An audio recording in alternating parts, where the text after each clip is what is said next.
KG প্রতি দাম বাংলাদেশি টাকার প্রায় ৩ লক্ষ টাকা। বিশ্বের সবথেকে জাপানি মিয়াজাকি জাতের আম আবাদ হয়েছে মেহেরপুর সদর উপজেলার গোপালপুর গ্রামে।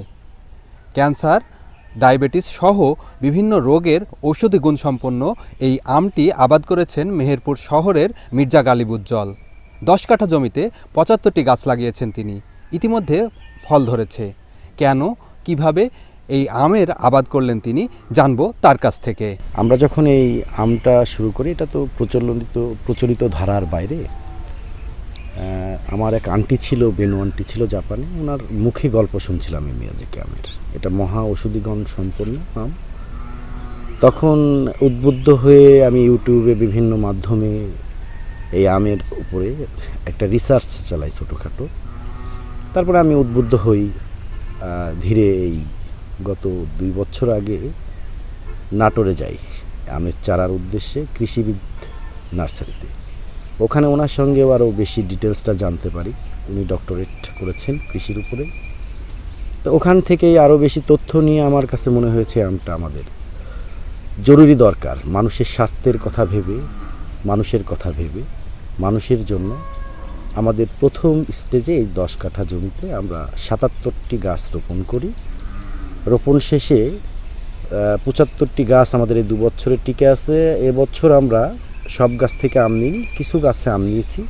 আগামী বছর 3 বছর পূর্ণ হবে আমাদের গাছের, এবং আমরা পরিপূর্ণ আম 3 বছরের মাথায় নেব। বাংলাদেশের বাজারটা এখনও পর্যন্ত মিয়াজাকির জন্য উপযুক্ত না, কিন্তু বহুজাতিক কোম্পানিগুলো যেভাবে মানুষকে দৈনন্দিন ঠগাচ্ছে, তার থেকে পরিত্রাণ পেতে যদি আমরা নিজেরা বাজারজাত করার চেষ্টা করছি। এবং এটা তো ক্যান্সার প্রতিষেধকের, এটা তো ডায়াবেটিসের, এবং আমাদের তো ঘরে ঘরে রোগ প্রতিরোধ করার ব্যবস্থা নেই, রোগ বাড়ানোর জন্য আরও ব্যবস্থা আছে।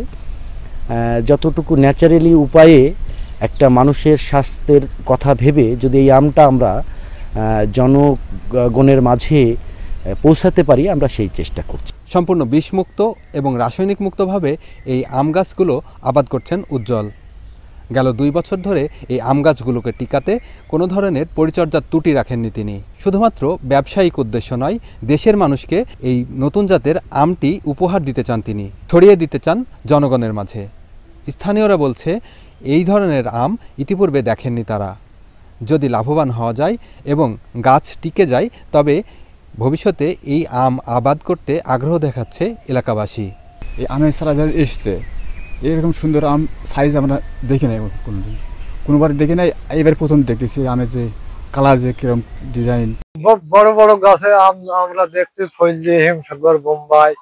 তা আমরা তো এসব আম তো দেখিনি। আপেলের মতন এসব আম মানে সুস্বাদ কিরম ভালোই হবে মনে হয়। কৃষি বিভাগ বলছে মিয়াজাকি জাতের আমটি উচ্চ ঔষধি গুণ সম্পন্ন।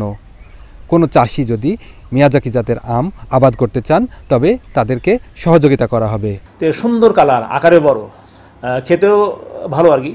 তো সেক্ষেত্রে এটা যদি কৃষকরা আবাদ করেন, তাহলে এর মার্কেট পাবেন আমি বিশ্বাস করি। এবং এটা যেহেতু নতুন জিনিস, নতুন ফসল, এর কদরও সামনে বাড়বে আর কি। আমরা কৃষকদের বলবো, আমাদের দেশি আমের পাশাপাশি তারা যদি সুযোগ থাকে, তারা যেন ওই মিয়াজাকি আমও আবাদ করেন। আমরা সেক্ষেত্রে তাদেরকে যে প্রযুক্তিগত পরামর্শ, কীভাবে আবাদ করতে হয়, রোগ বালি হলে কেমন দমন করতে হয়, এই বিষয়ে আমরা তাদেরকে পরামর্শ দিয়ে সাহায্য করতে পারবো।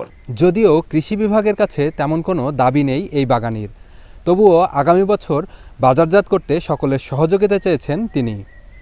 বেন ইয়ামিন, সময় সংবাদ, মেহেরপুর।